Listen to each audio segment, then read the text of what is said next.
पुणे जिल्ह्यातून या घडीची एक अत्यंत बोहटी आणि धडाकेबाज बातमी समोर येते। मुळशी तालुक्यातील अवैध दारू धंद्यांवर पौड पोलिसांनी आतापर्यंतची सर्वात मोठी आणि आक्रमक कारवाई केली आहे।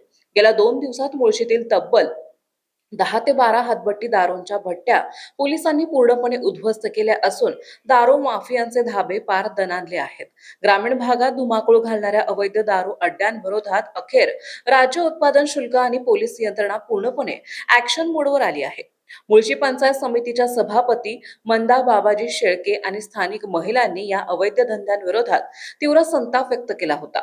महिलांच्या वाढत्या तक्रारी आणि आक्रमक पवित्र्यानंतर शासनाला जाग आली आणि पोलिसांनी थेट मैदानात उतरून धडक कारवाई सुरू केली आहे। महत्त्वाच्या बातम्या पाहण्यासाठी आजच आमच्या महाराष्ट्र लाईव्हला सबस्क्राईब करा आणि बेल आयकॉन प्रेस करा। तसेच इंस्टाग्राम आणि फेसबुकवर फॉलो करा।